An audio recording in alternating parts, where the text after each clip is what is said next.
예, 반갑습니다. 오늘은 2026년 7월 5일 일요일이 됩니다. 오늘 저와 여러분이 들어서 은혜 받을 말씀은 요한복음 8장 보시겠습니다. 요한복음 8장 같이 보겠습니다. 예수는 감람산으로 가시다 아침에 다시 성전으로 들어오시니 무리가 다 나오는지라 앉아서 저희를 가르치시니 서기관들과 바리새인들이 간음중에 잡힌 여자를 끌고 와서 가로되 가운데 세우고 4절입니다. 예수께 말하되 선생님이여 이 여자가 간음하다가 현장에서 잡혔나이다. 모세는 율법에 이러한 여자를 돌로 치라 명하셨거니와 선생은 어떻게 말하겠나이까. 6절입니다. 저희가 이렇게 말하면 고소할 조건을 얻고자 하여 예수를 시험함이러라. 예수께서 몸을 굽히사 손가락으로 땅에 쓰시니 저희가 묻기를 맞이 아니하는지라. 이에 일어나 가라사대 너희 중에 죄 없는 자가 먼저 돌로 치라 하시고 다시 몸을 굽히사 손가락으로 땅에 쓰시니 저희가 이 말씀을 듣고 양심의 가책을 받아 어른으로 시작하여 어린 젊은이까지 하나씩 나가고 오직 예수와 그 가운데 있는 여자만 남더라. 예수께서 일어나사 여자 외에 아무도 없는 것을 보시고 이르시되 여자여 너를 고소하던 그들이 어디에 있느냐? 너를 정죄한 자가 없느냐 물으시고 대답하시되 주여 없나이다. 예수께서 가라사대 나도 너를 정죄치 아니하노니 가서 다시는 죄를 범치 말라 하시리라 까지의 말씀을 가지고 이 시간 은혜 받는 시간을 같이 하도록 하겠습니다. 먼저 우리 주 예수 그리스도 이름으로 이 시간을 위하여 기도하겠습니다. 고마우신 아버지 하나님, 제가 아버지를 사랑하는 줄 아버지께서 아시나이다.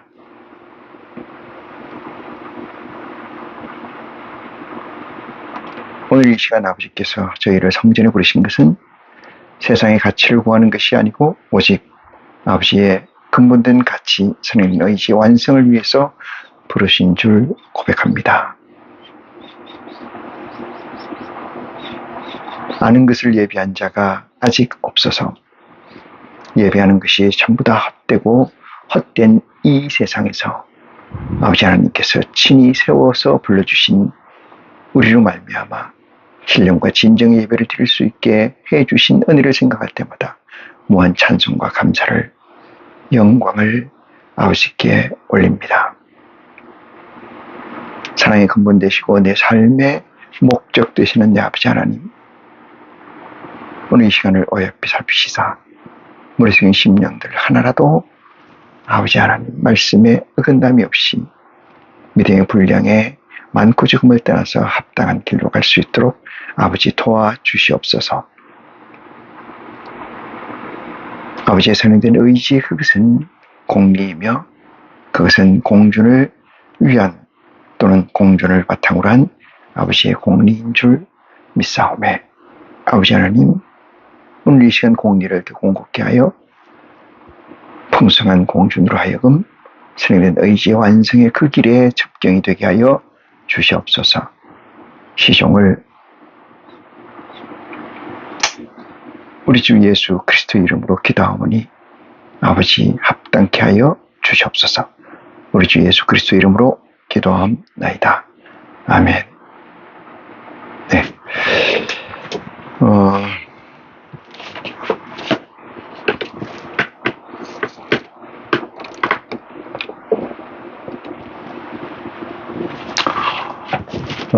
지금 이제 이 시대가 대단히 혼란스러운 시대라고 저는 규정을 합니다.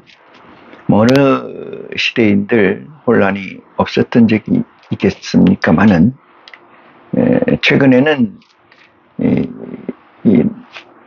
우리가 가지고 있는 양진영, 다시 말해서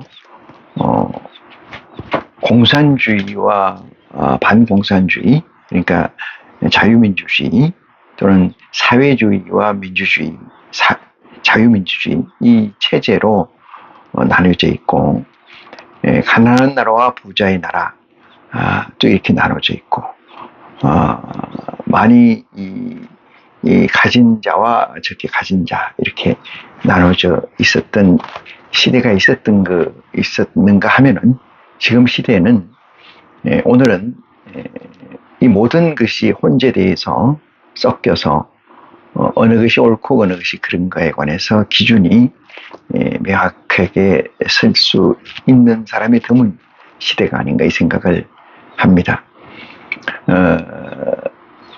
미국을 정점으로 하고 있는 지도자가 있는가 하면은 그 반대의 지도자들과 많은 무리의 나라들이 있습니다. 저는 그것을 양분하고자 하는데, 미국의 지도자 트럼프와 그 외의 트럼프로 나누는 것을, 대별하는 것을 저는 가지고 있습니다. 이 세상은 우리가 흔히 다양화, 다양성 또는 버라이티 뭐 이렇게 불러서 단순에서 벗어나려고 하는, 단조로움에서 벗어나서 풍성함을 단조로움에서 벗어난 것의 풍성함이라고 오해를 또는 잘못 해석하고 잘못 가르쳐왔다. 그렇게 생각합니다. 단조로움의 풍성함이 있어야 된다. 저는 그렇게 생각을 하는데, 물론 이 세상의 위정자들은 단조로움의 풍성함, 어감이 좀 어떤가 모르겠습니다. 단조로움의 깊음, 단조로움의 넓음과 깊음, 이것을 구하는 것이 어쩌면은 인간의 철학 사유의 핵심적 코어가 될 수 있을 텐데, 세상의 위정자들은 그렇지 못해서 단조로움보다는 폭넓게 하고, 하나보다는 두 개, 두 개보다는 세 개, 그보다 더 많은 것들을 그들의 손에 주어져서 주게 해서 그들로 하여금 판단의 분별력을 잃게 하는, 심플과 반대되는 멀티로 실제케 하는 그런 정책과 그런 사회 정책을 가져오지 않았나 이 생각을 해봅니다. 이 세상의 무리들은 그런 정책의 귀결이 오늘날 엄청나게 많은 혼돈을 낳게 했습니다. 공산주의와 자유민주주의 또는 민주주의, 사회주의와 민주주의 또는 자유민주주의, 이 체제에서 과연 인간은 어떤 쪽을 선택해서 왔는가, 이 문제를 보면은 인간은 가만히 놔두면은 물리 용어이긴 합니다만은 놔두면 놔둘수록 개의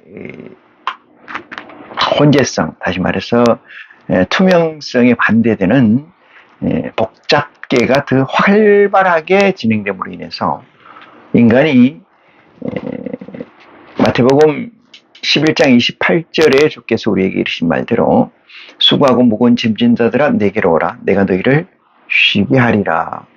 내 짐은 가볍고 쉬우니, 이렇게 얘기하는 것처럼 예수 그리스도를 통해서 우리에게 주신 메시지는, 하나님께서 우리에게 주신 메시지는 간결입니다. 심플입니다. 이 세상에 복잡하다는 것은 전부 다 인간을 혼미케 하는 일 외에는 없다. 우리가 어떤 사람은 이렇게 얘기를 하는 사람도 있어요. 복잡하게 얘기하는 사람은 대단히 위선적인 거다. 뭔가를 히든 속이려고 하는 거다. 간단하게 얘기하는 것이 이 석학의 최고의 정점이 돼야 되고 최고의 기준이 된다. 이런 얘기를 하는 사람도 있습니다. 사랑하는 형제자매 여러분, 지금 시대를 어떻게 가늠하고 사십니까? 어떤 사람은 독일에 있는 사람으로 알고 있는데, 그 사람은 30년 동안 사막만 돌아다녔어요. 사막만. 그래서 인간에게 사막이 필요하다, 이렇게 제목으로 쓴 책이 있습니다. 이 사막이라는 건 단조로움입니다. 우리가 프로테스탄트나 이 캐톨릭이 이슬람에 무너지는 이유 중에 하나가 여기에 근원적 에너지가 있습니다. 이슬람은 사막과 태양, 사막과 나와 사막과 태양 이거밖에 없어요. 그러므로 단조로움으로 따지면은 우리 온대지방에 살고 있는 또는 풍성함에 살고 있는 이 자유민주주의 체제라고 하는 이 세대에 살고 있는 사람들에게는 단조로움에서 싸움에서 이길 수가 없죠. 극한적으로 대립을 해보면은 특수부대 요원하고 비특수부대 요원 또는 민간인들하고 일반인들하고의 싸움은 특수부대인들이 이긴다는 것을 알 수가 있습니다. 특수부대원이라는 것은 특수한 목적을 위해서 갈고 닦은 스킬이 그것만 그들을 지배하고 있기 때문에 그렇지 않은 사람들은 그들을 능히 이길 수 있다. 이렇게 이야기를 하는 것은 지나친 얘기는 아니라고 생각합니다.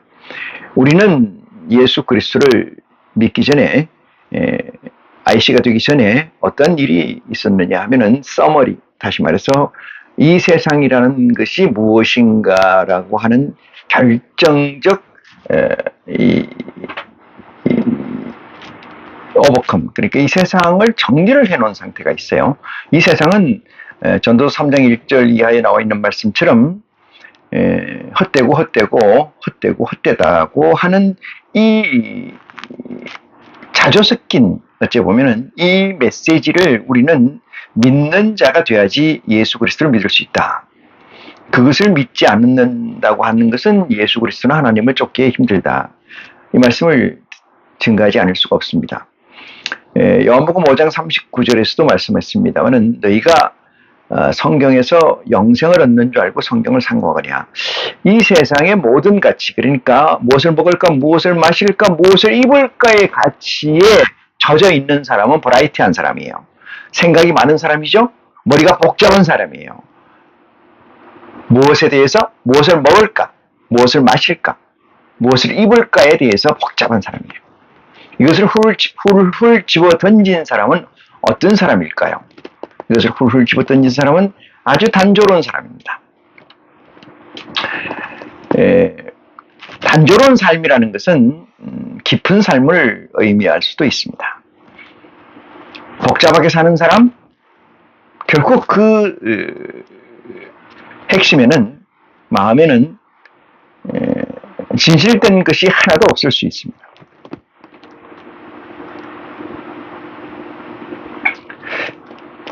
조금 전에 예를 들었던 것처럼 사막에 산다는 것은 나와 하늘의 천재와 모래와 바람, 이것들밖에 없습니다. 여기에서 살아날 수 있는 것은, 또는 살아날 수 있다고 하는 것은 내가 할 수 있는 게 거의 없습니다. 내가 할 수 있는 것은 3분의 1도 되지 않습니다. 나머지 3분의 2는 내 밖에 나의 생사여탈권을 쥐고 있다. 이렇게 말씀드릴 수가 있어요. 그래서 나라는 존재보다는 신적인 존재의 모든 것을 중심을 옮겨가게 됩니다. 성경에서 영생을 얻는 줄 알고 성경을 상고하니, 이 결정적인 메시지는, 성경적 명제가 되어 있는 이 말씀은 우리가 성경을 왜 봐야 되느냐, 우리가 예수를 왜 그리스도로 시인해야 되느냐, 우리가 왜 창조주 하나님을 믿어야 되느냐, 이 문제의 최종적 태제이다.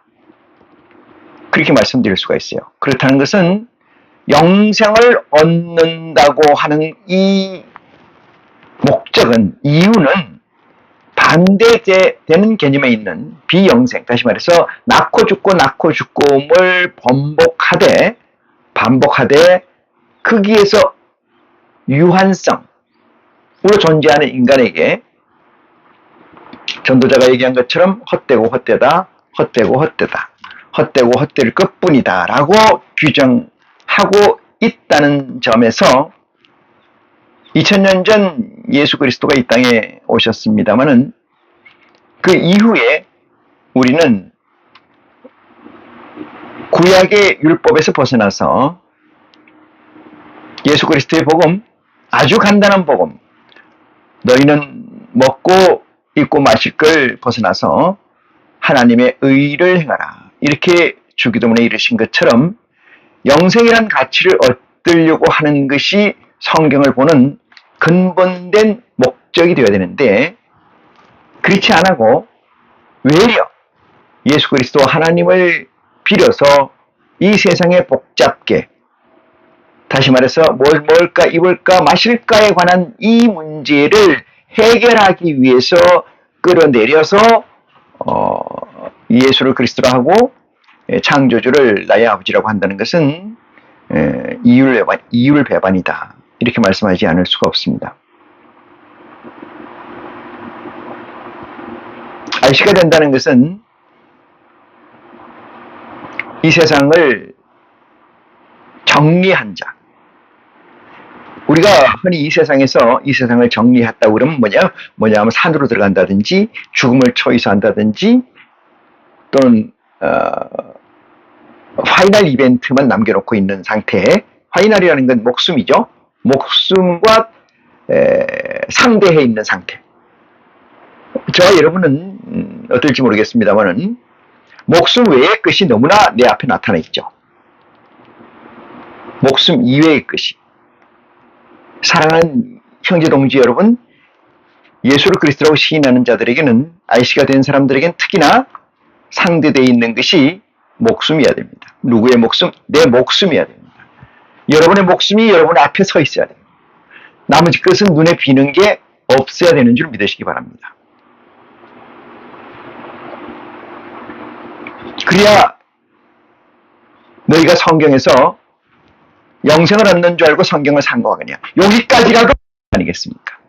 여기까지라도. 그래야 여기까지라도 맞는다. 성경은 나에 대해서 증거한 것이라. 수고하고 무거운 짐진 자들아 다 내게로 와라. 내가 너희를 쉬게 하리라. 왜 쉬게 한달까요? 왜 쉬게 한달까요? 그만큼 이 세상을 산다는 것은 너무나 힘든 일이다. 너무나 많은 제약이 있다. 그걸 어떻게 하느냐? 그게 모세의 율법입니다. 모세의 율법은 계명을 범하는 즉시 회개를 통한 제사를 올려야 됩니다. 제사라는 것은 물질과 몸과 마음을 같이 내놓아야 됩니다. 그래야 그것이 제사가 됩니다. 마음도 내놔야 되지만은 내가 열심히 일구어서 얻은 이 세상적 가치, 곡식이라든지 가축이라든지 돈이라든지 물질의 어떤 가치를 겸해서 내어놔야 됩니다. 그래야 계명에서 지은 죄를 사함을 받을 수가 있습니다. 그 사하는 주체가 제사장과 대제사장입니다. 제사장과 대제사장은 사람입니다. 대리자입니다. 어떤 대리자냐? 예수 그리스도가 이 땅에 오시기까지 맡겨놓은 대제사장입니다.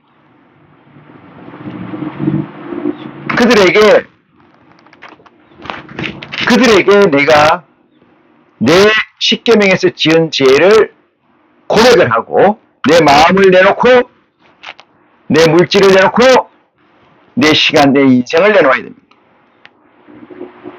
한 번 내놓으면 끝입니까? 그렇지 않죠. 죄를 지을 때마다 내어놓아야 됩니다. 이것이 얼마나 고단한 일입니까? 이것이 얼마나 힘든 인생사이겠습니까? 구약의 소선지, 대선지자들의 족적을 보면은 한탄과 희락과 기쁨도 있지만은 고통과 괴로움이 얼마나 많았던 것을 우리는 돌이켜볼 수가 있습니다. 예수가 그리스도가 되어 이 땅에 왔다. 사랑하는 형제자매 여러분, 예수 그리스도가 이 땅에 오면 뭐를 하겠습니까? 옆집에 있는 사람이 로또를 1,000억을 맞았다는들 무슨 소용이 있겠습니까? 내가 알던 사람이 대통령이 됐다 한들 무슨 소용이 있겠습니까? 내가 되지 않는다는 것은, 내가 되지 않았다는 것은 고통과 번민만 더할 뿐이지 아무런 의미가 저는 없다고 생각합니다. 예수 그리스도가 이 땅에 온 게 무슨 사연이, 무슨 관계가 있습니까? 예수 그리스도가 이 땅에 왔다고 고백한 그 순간 이후에, 그 고백 이전의 시간과 이후의 인생 삶에서 무엇이 바뀌었냐? 바뀐 것이 없다면은 저는 단언컨대 예수 그리스도는 여러분에게, 그자에게 내재해 있지 않다라는 것을 말씀드리고자 합니다.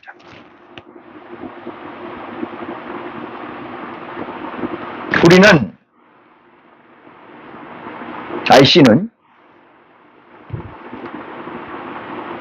마주보고 있는 그 실체 존재가 목숨이어야 됩니다.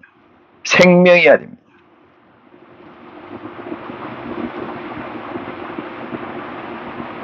세상의 모든 것이 될 수가 없습니다.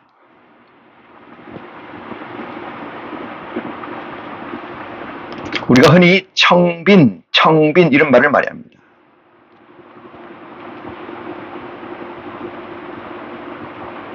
투명하리만큼 재산이 없는 거죠.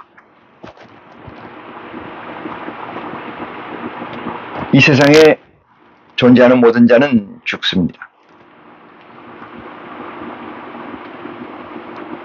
죽음 앞에서 세상의 가치는 무의미합니다.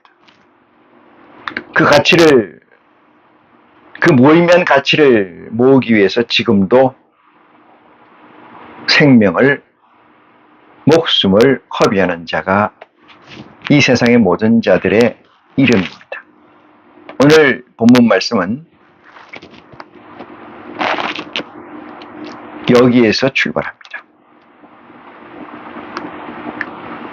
예수 그리스도가 이 땅에 오셨고 그 오신 예수 그리스도가 내 안에 계시다면은 나는 IC가 된 것이고, IC가 되었다라는 것은 율법의 완성이 됐다. 늘 얘기합니다마는 여호와 야훼가 범죄지은 불순종한 자에게 주어진 10계명 중에 1계명, 2계명, 3계명, 4계명을 제외한 나머지 계명을 온전케 해서 폐했다. 온전케 했다는 것은 약속된 자가 올 때까지만 유효하기 때문에 약속된 자, 예수 그리스도가 이 땅에 오셨다는 것은 폐했다, 이 뜻입니다. 폐했다. 지금도 예수 그리스도가 내 안에 있으시다고 하면서 세상 일을, 손은 세상 일을, 내 머리는 세상 일을, 내 발은 세상 일을, 내 마음은 사모하고 있다면은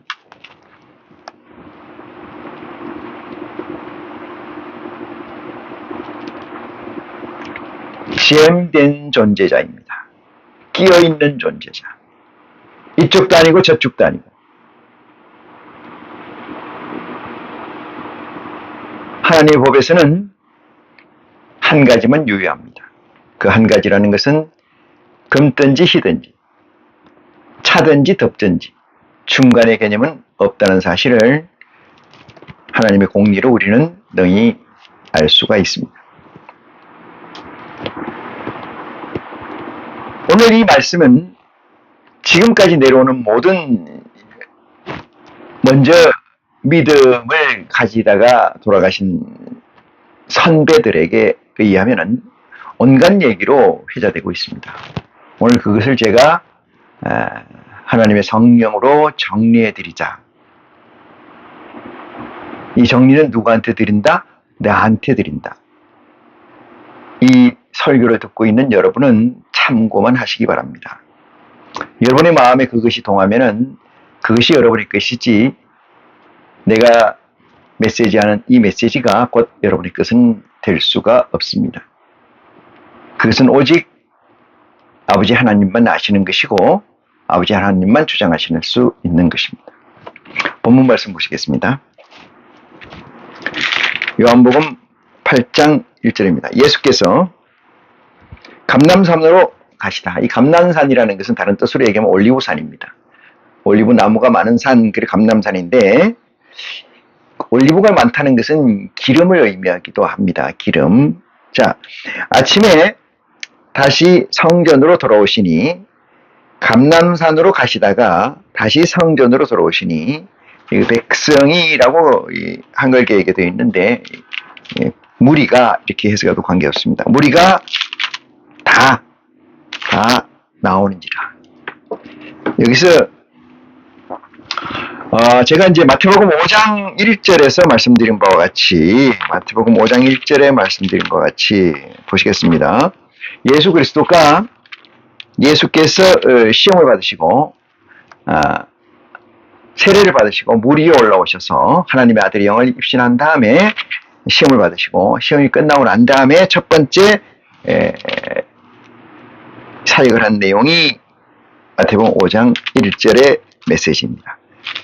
그래서 보시겠습니다. 예수께서 건너편에서 허다한 무리를 쫓으시니라. 보시고, 예수께서 무리를 보시고, 5장 1절, 예수께서 무리를 보시고 산에 올라가 앉으시니 제자들이 나오는지라. 나오는지라. 그 영어로 얘기하면은, 한번 볼게요. 킹 제임스 성경에 보면은 come이라고 되어 있어요. come. 나온다. 이것을 우리는 이렇게 생각합니다. 보통 육체가 나온다. 이렇게 생각해요. 육체가 나온다. 이게 맞습니다. 물론 육체가 나오는 게 아니고 육체 더하기 영체가 나온다. 여기에서 육체는 정신이 컨트롤하죠. 정신은 무의미하고 영체가 나온다. 이 얘기예요. 영체가 나온다. 그게 보니까 마태복음 5장 1절에 무리를 보시고 산에 올라가 앉으시니 제자들이 나오는지라. 제자가 12제자잖아요. 그죠? 12제자가 나온다. 나온다. 이 뜻이에요. 나온다는 것은 어디로 나오느냐? 어디로 나오냐? 이거는 그리스도 앞으로 나온다. 이건 뭐요? 그리스도 보좌 앞으로 나온다. 이 뜻이에요. 그리스도 보좌 앞으로 나온다. 그리스도 보좌 앞에는 12영이 있어요. 12영. 그 그리스도 보좌 앞에 12영으로 나온다. 그리스도 보좌 앞에 12영이 돼서 나온다. 그러면은 이 12영으로 돼서 나오면은 이것이 이 문제는 아니에요. 이건 아니에요. 우리가 흔히 이렇게 생각합니다. 성경에 써 있는 것처럼 예수께서 앉으시니 제자들이 나오는지라 이렇게 얘기하면은 제자들이 육체를 입은 제자들이 나오는 거구나 이렇게 얘기해요. 여기 성경에 많은 백성이 나온다. 이런 얘기는 많은 군중이 나온다. 이 군중이라는 건 사람을 얘기해요. 여기 사람을 이 육체가 나온다 이 얘기 아니에요. 영체가 나온다 이 얘기입니다. 만약에 육체가 나왔다면은 중복된 사실, 역사가 있어요. 중첩돼 있다. 뭐가? 또 나와야 되잖아요. 그럼 그때 나왔던 그 무리들은 다 어디 갔느냐 이 말이에요. 다 어디 갔어요? 12제자의 무리는 차지하고 베드로가 설교할 때 5,000명이 막 몇천 명이 쫓아다녔다고 얘기하는데 그건 다 어디 갔어요? 뭐 그때 얘기한 건 뻥이냐 이 말이에요. 뻥이냐? 응?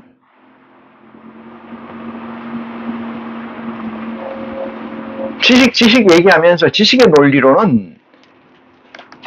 논리를 쫓지 않고 과학의 논리를 쫓지 않고 임의의 논리를 쫓아간다.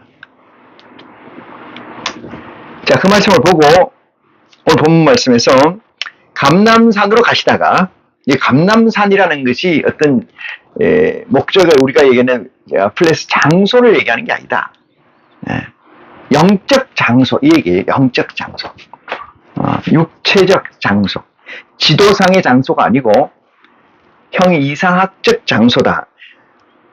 다시 성전으로 돌아오시니 백성이 다 나오는지라. 여기도 그 얘기입니다. 무리가 다 나오는지라. 앉으사 저희를 가르치시니 이랬어요. 앉으사 가르치시니. 이 얘기는 좌정했다 이 얘기예요. 좌정이라는 것은 앉았다 이 얘기잖아요. 이것은 뭐야? 자리가 있고 더하기 자리 그 위에 사람이 있잖아요. 이 두 개가 합체가 된 거예요. 합체가 된 상태를 앉았다 이 얘기입니다. 앉아서 자리에 앉아서 가르치더니, 자 3절 봅니다. 서기관들과 바리새인들이 간음 중에 잡힌 여자를 끌고 와서 가운데 세우고 했어요. 간음 중에 잡혔다. 이 얘기는 간음이라는 것은 구약에 보면은 신명기 17장 한번 볼게요. 신명기 17장 구약에 있어요. 신명기 17장. 한 시간 좀 넘겠네. 신명기 17장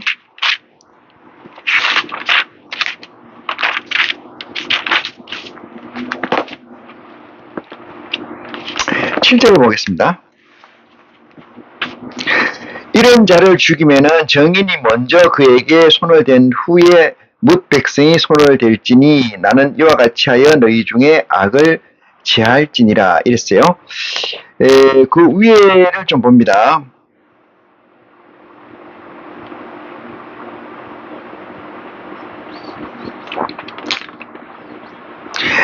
오 17장 5절 너는 그 악을 행한 남자나 여자를 네 성문으로 끌어내고 돌로 그 남자나 여자를 쳐 죽이되 죽일 자를 두 사람이나 세 사람의 증거로 죽일 것이요 한 사람의 증거로는 죽이지 말 것이니라. 이렇게 얘기해서 신명기에 간음에 관한 처리 방법을, 죄 지움에 관한 방법을 써놨어요. 그래서 여기서 죄를 먼저 봐야 돼요. 우리가 죄라고 하면은 두 가지가 있어요. 죄라고 하는 것은 뭐가 있냐? 이 sin이라고 하는 죄가 있고 crime이라는 죄가 있어요. crime이라고 하는 것은 수평적 관계의 죄예요. 인간관계, 계상죄, 이걸 crime이라고 그래요. 그 다음에 개가 틀린, 하나님의 개가 틀렸어. 하나님의 상이한 개, 그러니까 4차원과 3차원 간의 개, 여기서 잘못돼서 지은 것을 뭐라고 얘기하냐면은 sin이라고 그래요. sin. 그래서 이거를 두 개가 틀려요. 이건 동일개, 이건 이개. 카메라가 자동으로 해놨더니 자꾸 돌아갔어. 이개. 이개를 얘기합니다. 그래서 여기서 유대인들 어디야?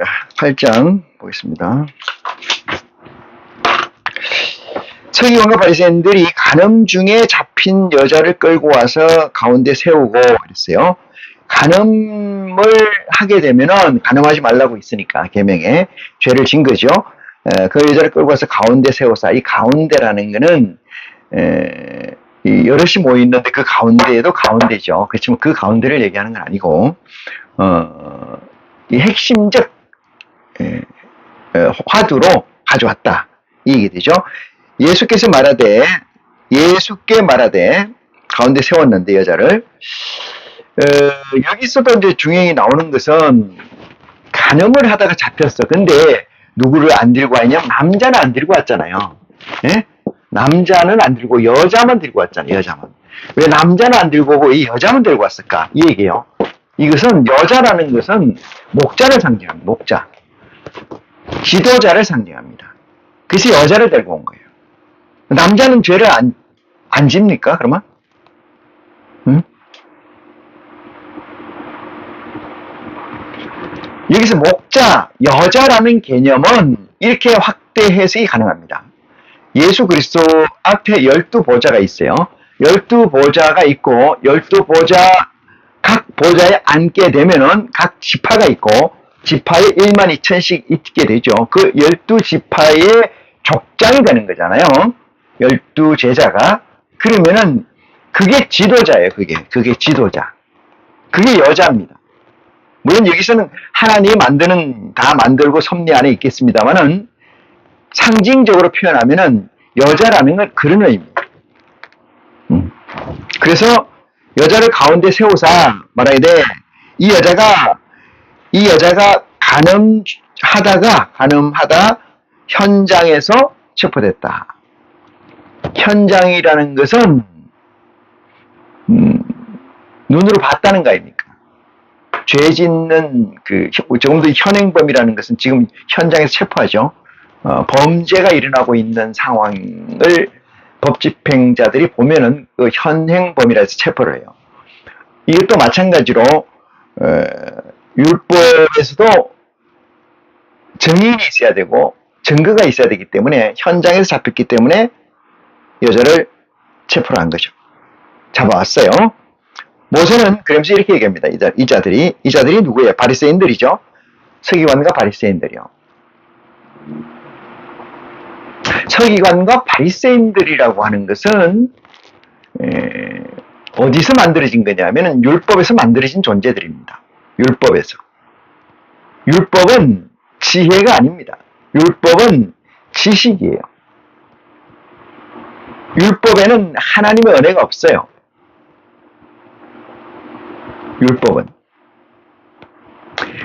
흔히 구약에서 하나님의 은혜로 뭐 아기를 놓고 못 넣는 아기를 놓고 어딜 건너가고 이런 거 다 했잖아요. 얼마나 많은 그 기사 이적이 하나님을 믿고 은혜를 받아서 많이 했겠습니까?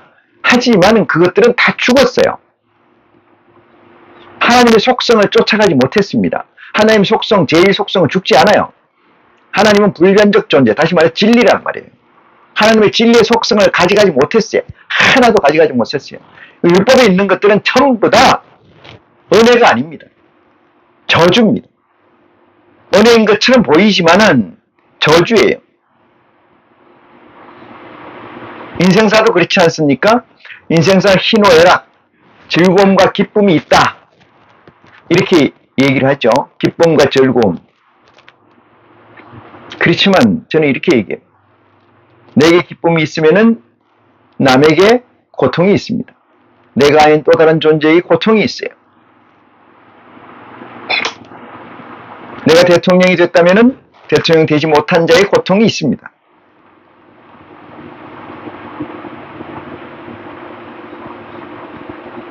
내가 합격을 했다면은 합격하지 못한 존재가 있습니다. 그래서 즐거우나 괴로우나 그것을 크게 드러내어서 표시하는 것 자체가 이 세상에서는 모순입니다. 이 세상에서 모순이라는 것은 자기가 또한 그렇게 된다 이 말이죠. 자기가 또한 그렇게 돼요. 그래서 율법 속에 있는 것은 전부 다 논리입니다. 지식입니다. 지식이기 때문에 은혜가 없다. 그것도 은혜라 하면 은혜이지만은 저는 은혜라고 보지 않습니다. 모세는 율법에서 이러한 여자를 돌로 치라 명하셨거니와 선생은 어떻게 말하겠나이까 물어요.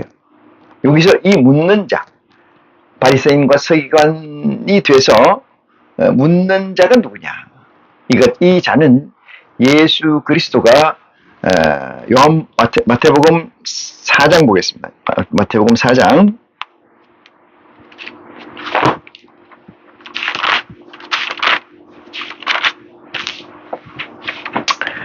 마태복음 4장 봅니다.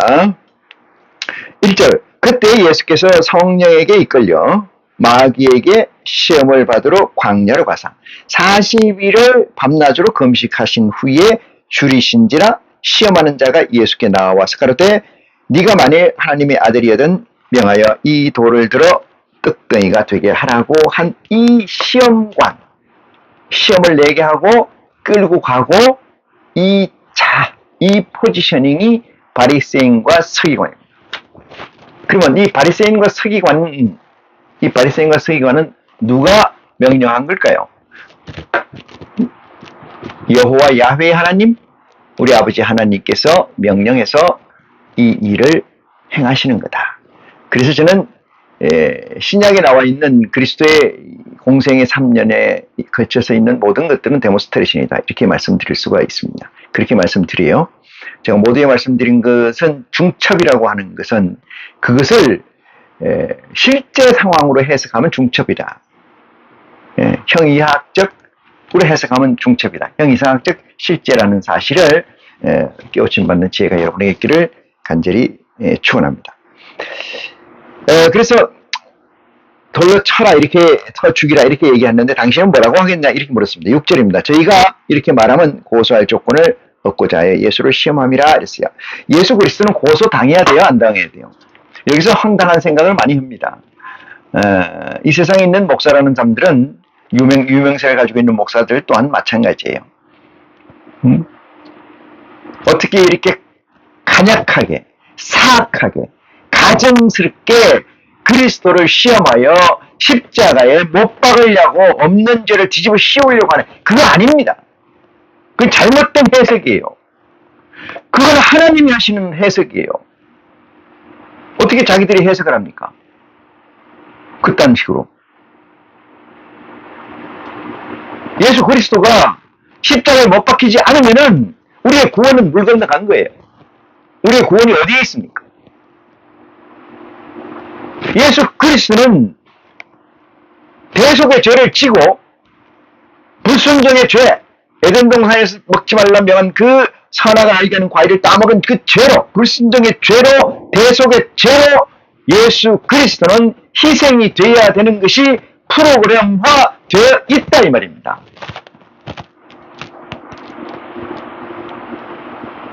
그런데 간약하게 서기관과 바리새인들은 이 자들은 돌로 쳐 죽이라고 했는데 모세는 당신은 뭐라고 해석합니까? 라고 해석을 묻는 것은 마치 예수 그리스도가 광야로 끌려가서 마귀에게 끌려가서 40주야를 굶주리고 시험대 위에 오른 시험 문제를 받은 그 상황입니다. 그 상황을 벗어날 수가 없습니다.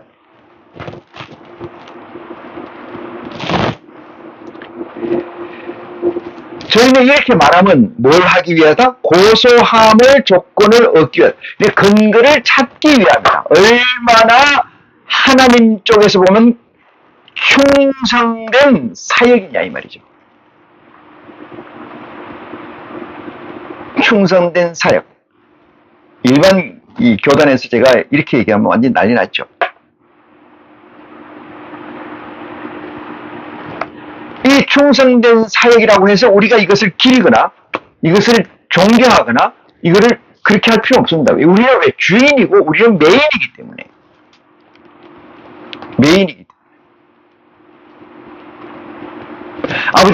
어머니가 자식을 양육하기 위해서 해초리를 들고 밥을 굶기고 가혹하게 한석봉의 엄마처럼 그렇게 가학을 하는 것은 자식이 미워서 하는 게 아니잖아요.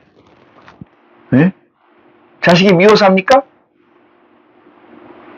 이 험한 세상을 잘 살아가기 위함, 살아보니까 이 세상이 얼마나 험한지 모른다. 이 세상에서 내가 잘 살아가려면은 어렸을 때부터 트레이닝을 잘 받아야 된다.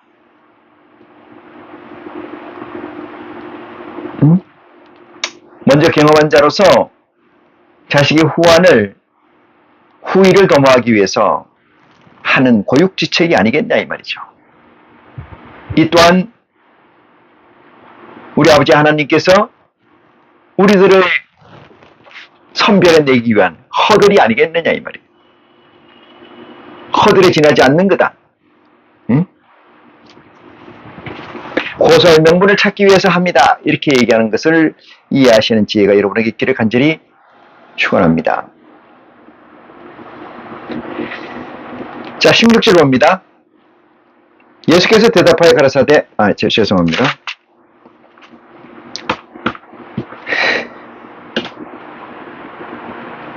6절입니다.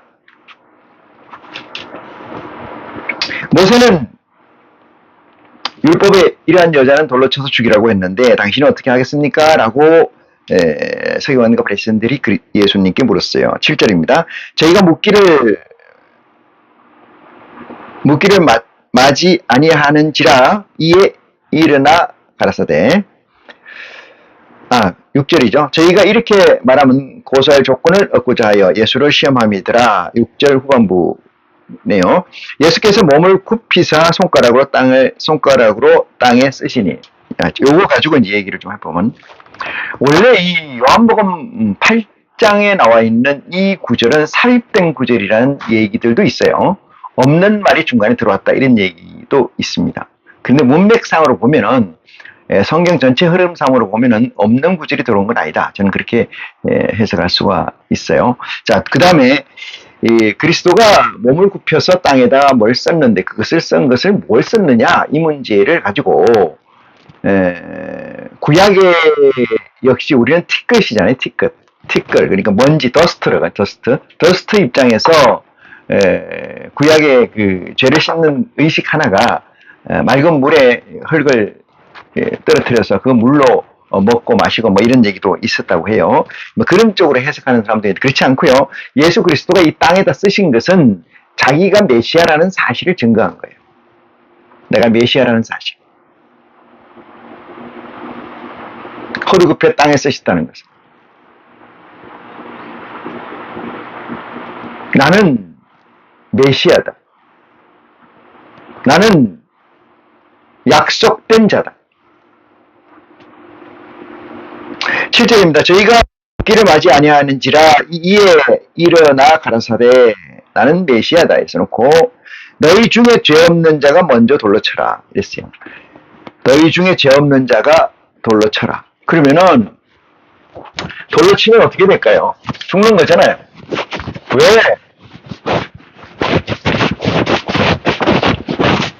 이 문제가 대단히 중요하기 때문에 좀 판서를 해봅니다.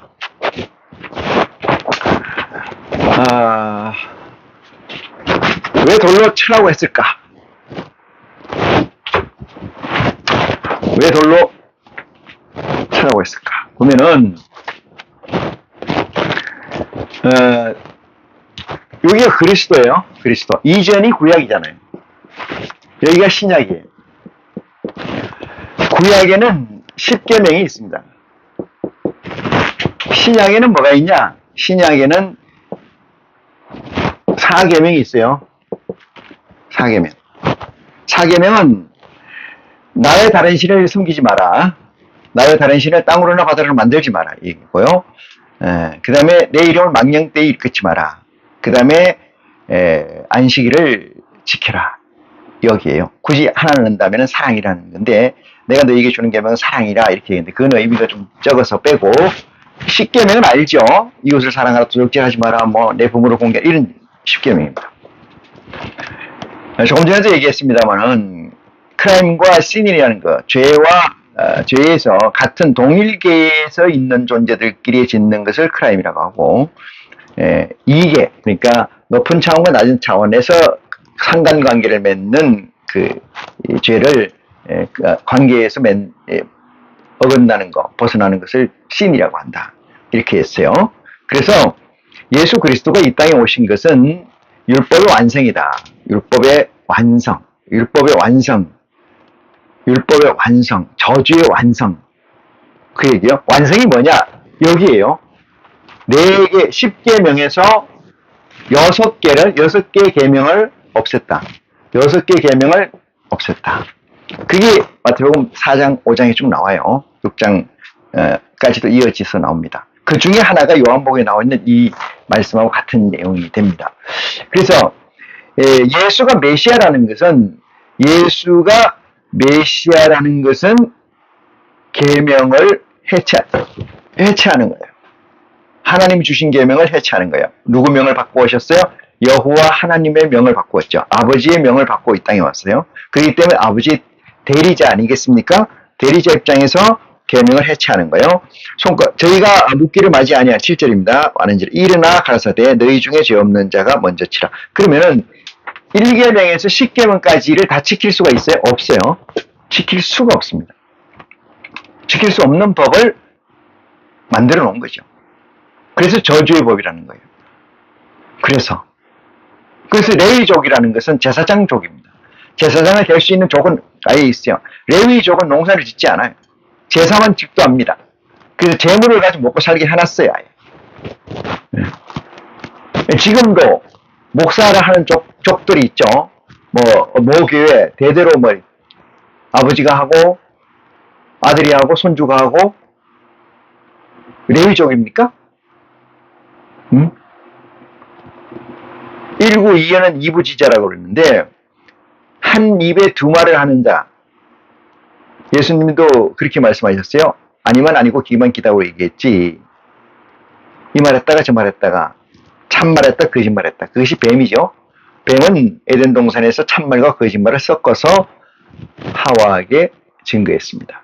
먹으면 죽지 않는다. 먹으면 눈이 밝아진다. 하나님처럼. 앞에 이 얘기는 틀린 얘기고 뒤에 눈이 하나님처럼 밝아진다는 얘기는 맞는 얘기입니다.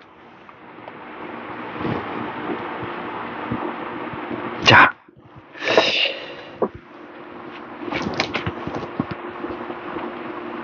죄 없는 자가 돌로 치라면 죄 없는 자가 있겠느냐 이 말이죠. 응? 죄 없는 자가 있어요? 없잖아요. 요즘 같으면은 죄 없는 자 있어도 없다고 그러잖아요. 있어도 없다고. 세상 죄 얘기합니다만은 있어도 없다고 그러고 증거를 가져오면은 조작됐다 그러고 조작된 증거를 가져오면 모함이라고 그러고 모함된 증거를 가져오면은 협잡을 해서 잘못 기소했다 하고 어디까지 가는 겁니까 이게? 이 세상은 헤게모니 싸움이라 그래요. 그래서 주도권 싸움이다. 주도권을 놓치는 순간 멸절이 되기 때문에 할 수만 있으면은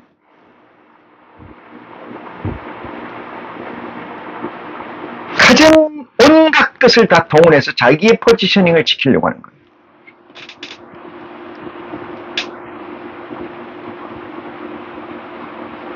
이 세상은 우리나라 지금 대한민국도 마찬가지입니다만 목숨을 걸고 싸우는 자가 있는가 하면은 법을 걸고 싸우는 사람이 있어요. 법대로 해야 된다. 목숨을 걸고 싸우는 부류가 이기겠습니까? 법을 걸고 싸우는 부류가 이기겠습니까? 목숨 걸고 싸우는 자가 이깁니다. 제가 흔히 얘기합니다. 밭에다가 콩을 심었어요. 밭에다가 곡식을 심었습니다.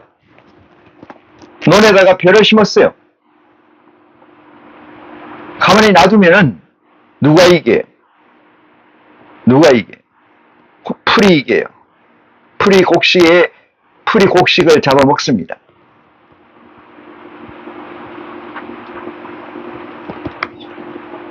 목숨을 걸고 싸우는 자를 절대 법을 걸고 싸우는 자는 이길 수가 없어요.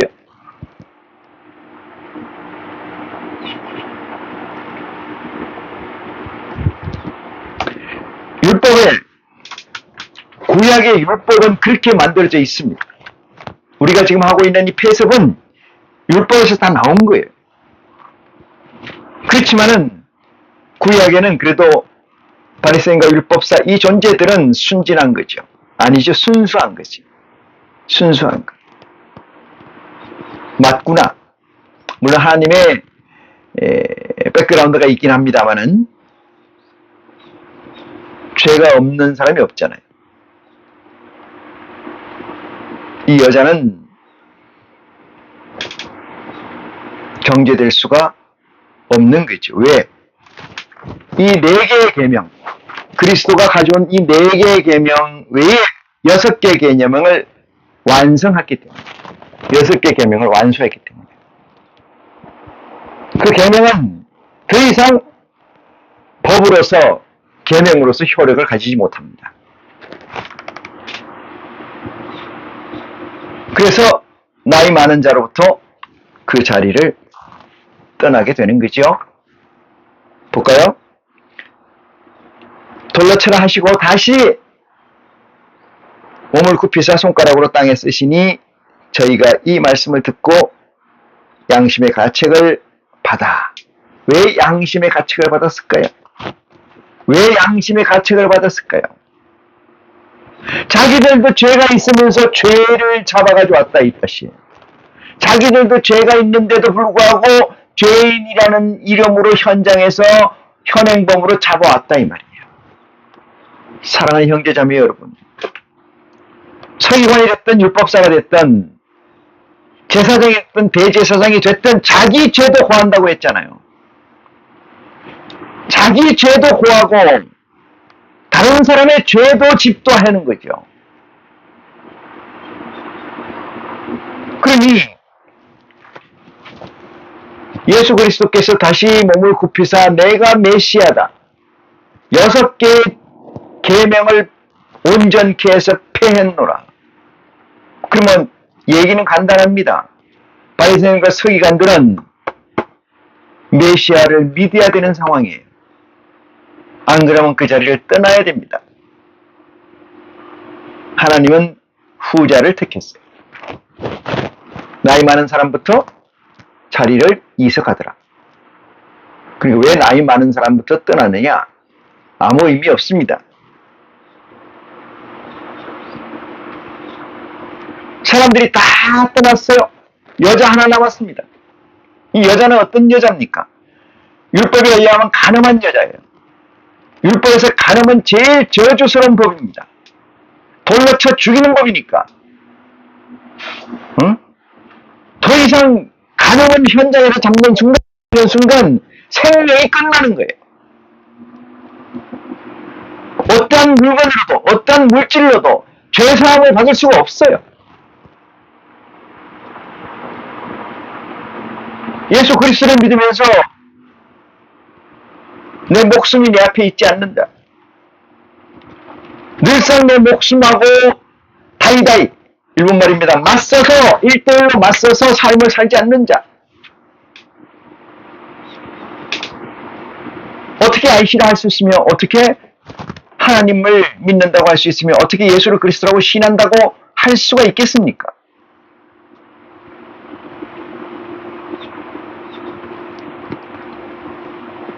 이 여자는 구약에서 벗어납니다. 누구로부터? 바리새인과 율법사들로부터 구약에서 벗어납니다. 이것이 예수 그리스도가 얘기하신 수고하고 무거운 짐진 자들아 내가 너희를 쉬게 하는 쉼입니다.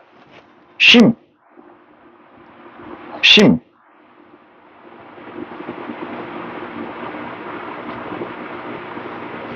이 쉼이란 가난한 이 여자의 목숨을 구한 거예요.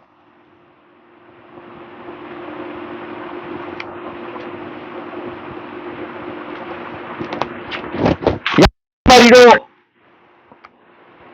소 몇 마리로 염소 몇 마리로 바치고 죄를 사함받은 게 아닙니다. 목숨을 사함받은 거예요. 목숨을.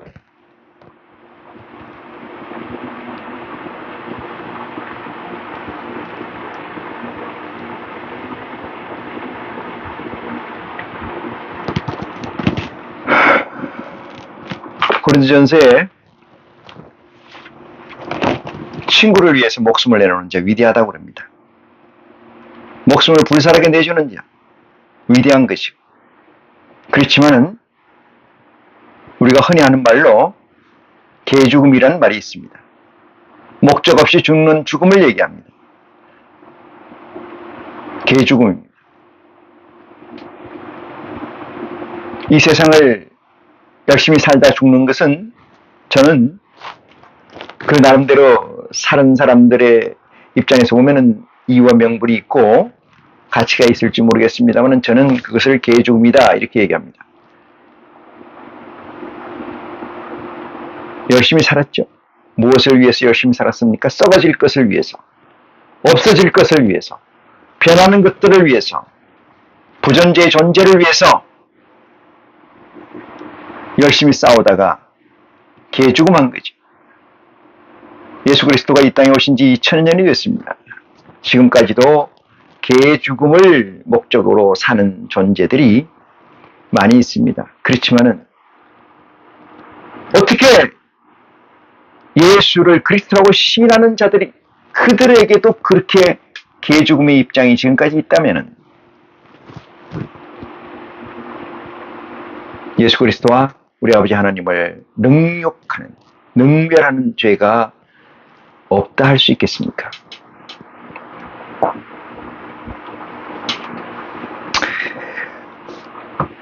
구절을 봅니다. 저희가 이 말씀을 듣고 양심의 가책을 받아 어른으로 시작하여 젊은이까지 하나씩 나가고 오직 예수와 그 가운데 섰는 여자만 나왔더라.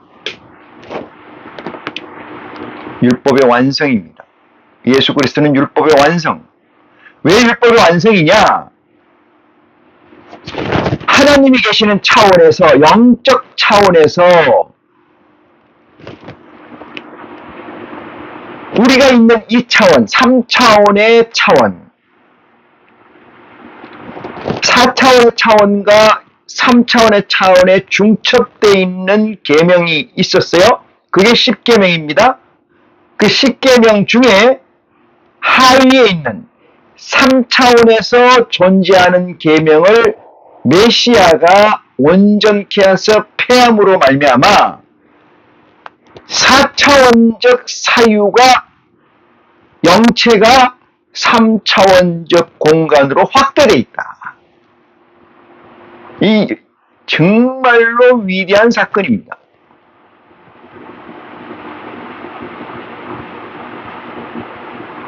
우리가 텍스 프리존이라는 게 있습니다. 면세구역이라고 하죠. 면세구역. 대사관이라는 게 있죠. 우리가 CCP 중국에다가 중국의 대사관이 있으면 대사관이 있고, 대사관에 들어가면은 그 문을 열고 들어가는 순간 시외법권 지역이 됩니다. 그 중국의 법이 거기서 통하지 않습니다. 텍스 프리라는 지역도 마찬가지예요. 그 안에서는 텍스가 없어요. 거래에서.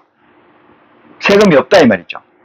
마치 우리가 지금 3차원의 존재로 살고 있습니다만, 이 차원에서 예수를 그리스도라고 시인하고 IC가 된 자들에게는 하나님의 차원과 4차원의 차원이 3차원에 존재하는 우리 세계에 공유되어 있는, 텍스 프리가 되고 시의 법권이 되는 이런 아주 기가 막힌 사건이 이 여자, 가늠한 여자로부터 시작했다는 사실을 우리는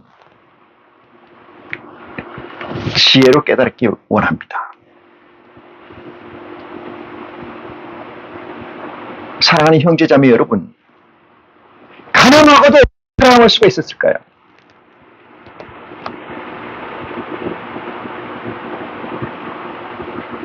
형제들 간에 지킬 수 있는 법, 계명, 6개의 계명을 예수 그리스도가 온전히 다 폐했음으로 말미암아 하늘 4차원의 공간 스페이스가 우리에게는 공유되고 있다는 사실을 깨우침 받으시기를 원합니다.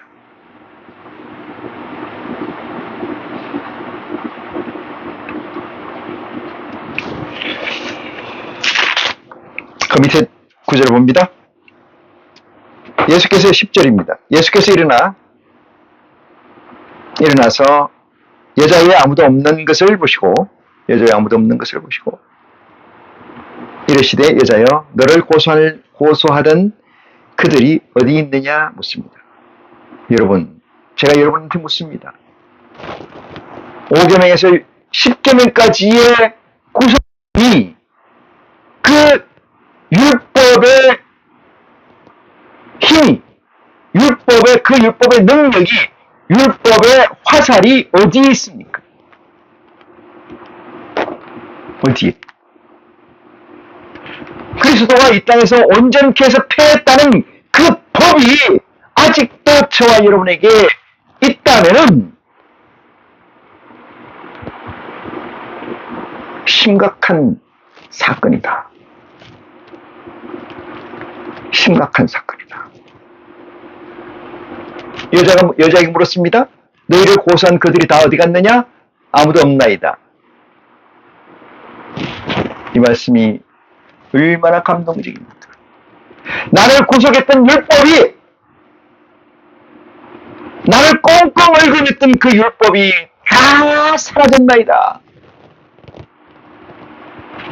남김없이, 영도 남김없이 싹 다 사라졌다. 자유한 자가 된 거 아니겠습니까? 주 예수를 믿으라. 그리하면 너와 네 집이 구원을 얻으리라.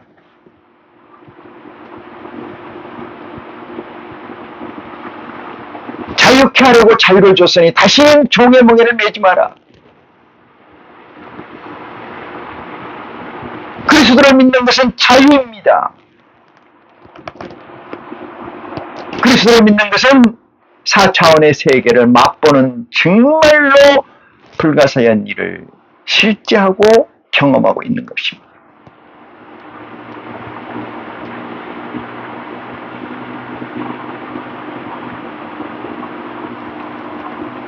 여자가 대답합니다. 다 어디 갔느냐? 물으니까 여자가 이렇게 대답합니다. 고속. 꽁꽁 매였던 그 논리적 오락, 밧줄은 어디 있느냐?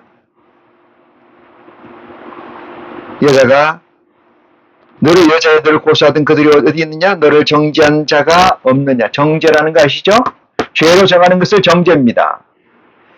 율법은 더 이상 하나님 믿는 자, 예수 그리스도 앞에 나온 자에게는 그 효력을 상실한다는 사실을 11절입니다. 대답하되 주여 없나이다. 아무것도 없습니다.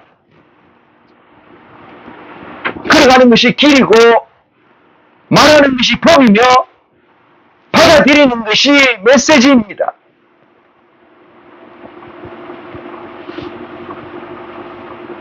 무엇이 두렵습니까? 무엇이 나를 구속합니까?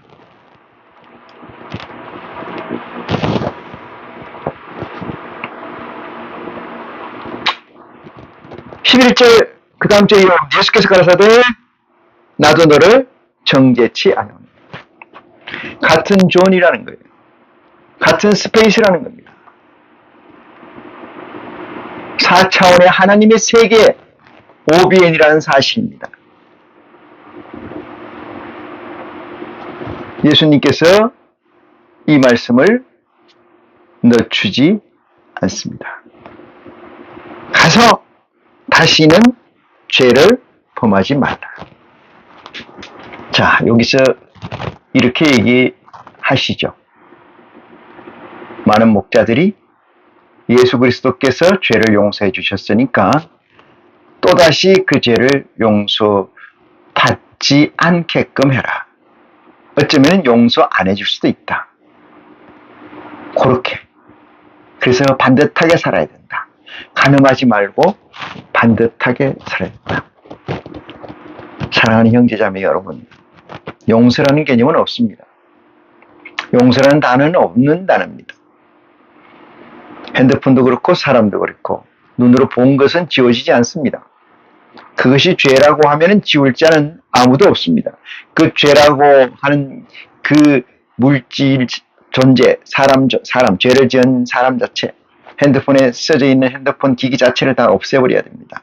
불질러야 됩니다. 태우기 전에는 그 죄는 없어지지 않습니다. 단 없애주실 분은 한 분 계십니다. 4차원의 아버지십니다. 그분이 아니면 지울 수가 없습니다. 다시는 죄를 짓지 말라는 것은 죄가 너에게는 다시는 없느니라. 이 여자는 그 이후에 어떻게 됐을까요? 예수 그리스도를 믿었을까요? 예수 앞에 나오면 자유자가 됩니다. 예수 앞에 나오면 희망과 소망이 생깁니다. 그것은 부자연과 구속됨과 미완에 가는 완성이기 때문에 그렇습니다. 사랑하는 형제자매 여러분, 참 하나님을 내 안에 모셨다면, 참 하나님의 보좌가 내 안에 있다면, 내가 아이씨라면 모세로부터 받은 십계명은 여러분에게 더 이상 영향력을 발휘하지 않습니다. 그것을 실행하느냐? 그것을 집행하느냐? 그것을 쫓느냐? 그것이 여러분의 삶이 됐느냐? 그것은 지금 체크해야 됩니다. 지금 확인해야 됩니다. 이 시간 말씀을 마치겠습니다.